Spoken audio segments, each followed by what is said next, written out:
The world as I see it. Albert Einstein का जन्म 1879 में जर्मनी के उल्म नाम के शहर में हुआ। बचपन में आइंस्टाइन बहुत कम बात किया करते थे, जिसके कारण उनके माता पिता को लगा कि उन्हें लर्निंग डिसेबिलिटी है। डिफ़िकल्टी ऑफ स्पीच के बावजूद आइंस्टाइन एक होनहार स्टूडेंट थे। खासकर फिज़िक्स और मैथ्स में उन्होंने शुरुआती प्रतिभा दिखाई। पर हिस्ट्री, ज्योग्राफी, लैंग्वेजेस और बाकी सब्जेक्ट्स में ऐसा न था। काफ़ी कोशिशों के बाद भी बाकी सब्जेक्ट्स में उनकी प्रोग्रेस ना बराबर ही थी। मैथ्स में उनका इंटरेस्ट जगाया एक यहूदी मेडिकल स्टूडेंट ने, जिसका नाम मैक्स टेल्मे था। मैक्स ने उन्हें ज्योमेट्री की एक किताब दी, जिसने आइंस्टाइन के अंदर गहरी क्यूरियोसिटी जगाई, और बस उस किताब के सहारे शुरू हुई आइंस्टाइन की सेल्फ स्टडी की जर्नी। वो खुद ही दिन रात घंटों अध्ययन करते, अपना अधिक से अधिक समय साइंस और मैथ्स की पढ़ाई में लगाते, और 14 वर्ष की आयु आते आते वो अपने टीचर्स से बेहतर मैथमेटिशियन बन गए थे। टीचर्स एंड प्यूपिल वाले ऐसे में वो लिखते हैं, विद्यार्थियों में क्रिएटिविटी और नॉलेज के लिए प्यार और आनंद जगाना ही शिक्षक की प्रमुख कला है।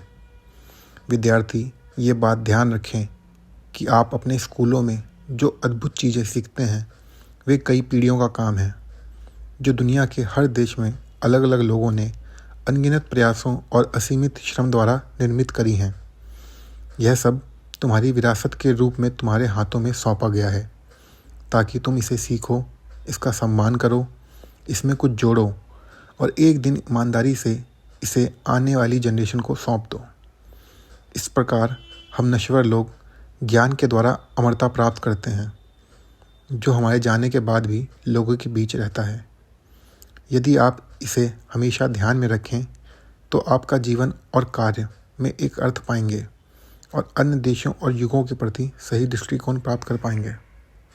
इसी उम्र में उनका रुझान फिलॉसफी की तरफ भी शुरू हुआ। वो इमैनुअल कैंट और आर्थर शोपेनहावर की किताबें बार बार पढ़ते। दोनों जर्मन फिलोसोफर्स ने टीनेजर आइंस्टाइन के व्यक्तित्व पर बहुत गहरा प्रभाव डाला। शोपेनहावर का एक कोट उन्होंने इस किताब में भी इस्तेमाल किया है, a man can do as he will but not will as he will. Individuality का वो बहुत सम्मान करते थे। भेड़चाल से उन्हें सख्त नफरत थी। सोसाइटी और पर्सनालिटी वाले अपने लेक्चर में उन्होंने कहा है, जब हम अपने जीवन को देखते हैं तो हम पाते हैं कि हमारे लगभग सभी कार्य और इच्छाएं अन्य मनुष्यों के होने से जुड़ी हुई हैं। हम देखते हैं कि हमारा संपूर्ण स्वभाव सोशल एनिमल जैसा है। हम दूसरों का उगाया खाना खाते हैं, दूसरों के बनाए कपड़े पहनते हैं, दूसरों के बनाए घरों में रहते हैं। हमारे ज्ञान और मान्यताओं का बड़ा हिस्सा अन्य लोगों द्वारा हमें दिया गया है, वो भी उस भाषा में जिस भाषा का निर्माण दूसरे लोगों ने किया है। भाषा के बिना हमारी मानसिक क्षमताएं वास्तव में कमज़ोर होंगी। इसलिए हमें यह स्वीकार करना होगा कि मानव समाज में रहने से हमें बहुत लाभ होता है। यदि व्यक्ति को जन्म से ही अकेला छोड़ दिया जाए तो वह अपने विचारों और भावनाओं में इस हद तक जानवर रहेगा जिसकी हम कल्पना भी नहीं कर सकते। इंडिविजुअल जो है वह अकेला इतने महत्व का नहीं है, पर एक महान समाज के सदस्य के रूप में उसकी शक्ति असीमित हो जाती है, और यही हमें बाकी जानवरों से सुपीरियर बनाता है। समाज ही उसके भौतिक और आध्यात्मिक अस्तित्व को जन्म से लेकर कब्र तक निर्देशित करता है। पहली नज़र में ऐसा लग सकता है जैसे व्यक्ति और उसकी सारी क्षमताएं पूरी तरह से उसके समाज पर निर्भर करती है, पर ऐसा सोचना बिल्कुल गलत होगा।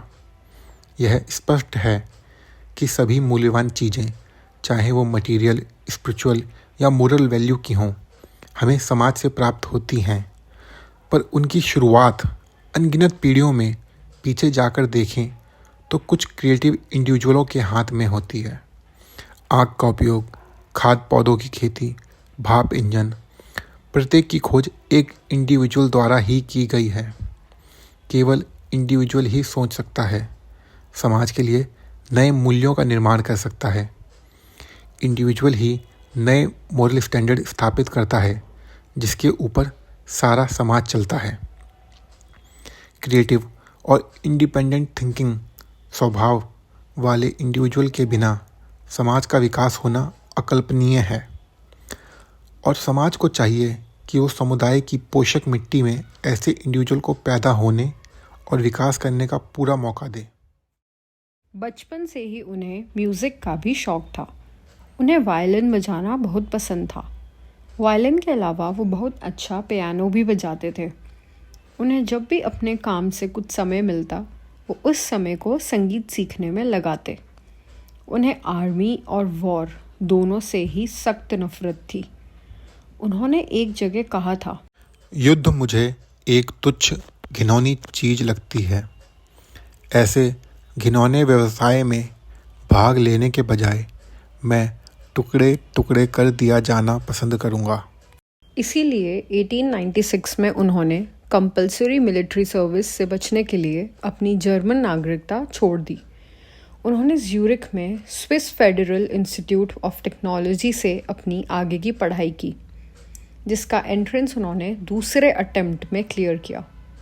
पर दाखिला मिलने के बाद वो 5 साल साइंस और फिलॉसफी की खोज में डूब गए और आश्चर्यजनक प्रगति भी की। ग्रेजुएशन के बाद वो एज अ प्रोफेसर कॉलेज में पढ़ाना चाहते थे, पर वो हो ना सका और उन्होंने ऑफिस में क्लर्क की जॉब करनी शुरू कर दी। काम नीरस था, पर इस काम में उनके पास खाली समय था, जो कि मैथ और फिज़िक्स की पढ़ाई के लिए बहुत ज़रूरी था। यही वो समय था जब थ्योरी ऑफ रिलेटिविटी उनके दिमाग में शेप ले रही थी। 1905 में उन्होंने थ्योरी का पहला monograph Swiss scientific journal Annalen der Physik में छापा। पूरा ज्यूरिख उस थ्योरी को पढ़ के हैरान हो गया और सबको समझ आ गया कि क्लर्क का काम करने वाला ये आदमी खास प्रतिभा का धनी है। 1921 में उन्हें law of photo electric effect की खोज के लिए फिज़िक्स का नोबेल प्राइज़ भी मिला।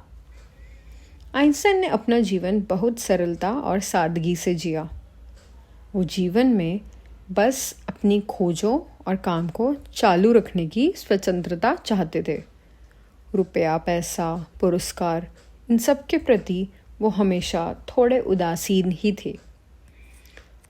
ऑफ वेल्थ वाले लेटर में वो लिखते हैं, मैं पूरी तरह से आश्वस्त हूँ कि दुनिया की कोई भी संपत्ति मानवता को आगे बढ़ने में मदद नहीं कर सकती, यहाँ तक कि इस उद्देश्य के लिए सबसे समर्पित कार्यकर्ताओं के हाथों में भी नहीं।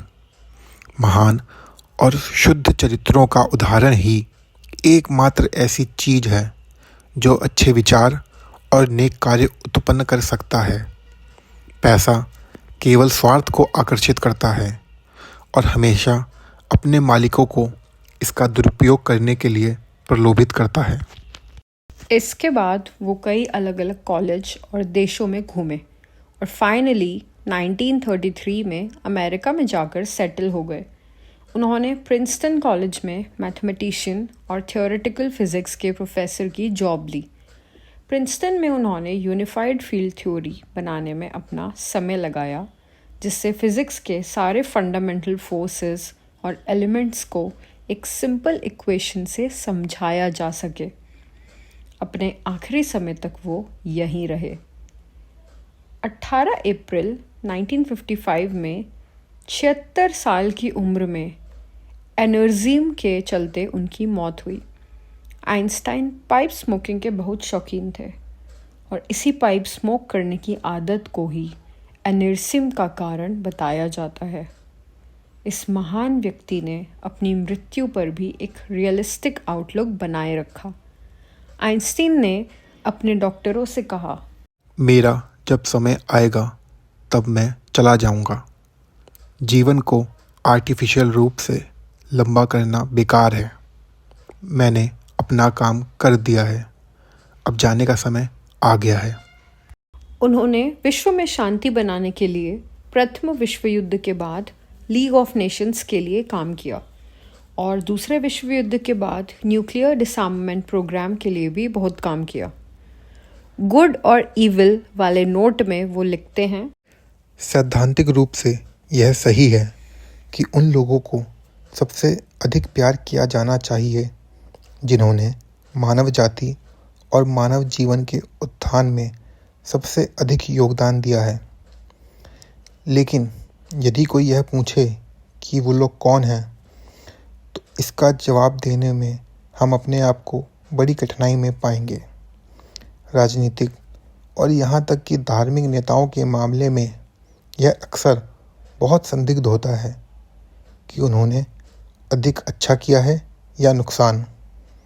इसलिए मैं पूरी गंभीरता से मानता हूँ कि कोई व्यक्ति लोगों को कुछ ऊंचा उठाने वाला काम देकर और इस तरह परोक्ष रूप से उन्हें ऊपर उठाकर सबसे ऊंची सेवा करता है। यह बात सबसे अधिक महान कलाकारों पर लागू होती है, लेकिन कुछ हद तक वैज्ञानिक पर भी लागू होती है। निश्चित रूप से यह वैज्ञानिक अनुसंधान का फल नहीं है जो किसी व्यक्ति को ऊपर उठाता है और उसके स्वभाव को समृद्ध बनाता है, बल्कि समझने की ललक, रचनात्मकता और ग्रहणशील बौद्धिक कार्य हैं जो उसे ऊपर उठाता है। क्लास डिफरेंस उन्हें बिल्कुल भी पसंद नहीं था। वो मानते थे कि सादा जीवन शारीरिक और मानसिक रूप से सबके लिए बहुत अच्छा होता है। मैंने कभी भी आराम और विलासिता को जीवन के लक्ष्य के रूप में नहीं देखा। ऐसे नैतिक आधार मैं सुअरों के झुंड के लिए अधिक उचित मानता हूँ। जिन आदर्शों ने जीवन में मेरे रास्ते को रोशन किया और मुझे जीवन में खुशी और साहस दिया, वो हैं सत्य, अच्छाई और सुंदरता। ये थे इस किताब में से कुछ चुनिंदा एक्सर्प्ट्स। इस किताब में ऐसी बहुत सी बातें लिखी हैं जिससे कोई भी प्रेरित महसूस कर सकता है। मैं आशा करती हूँ आप ये पूरी किताब ज़रूर पढ़ेंगे।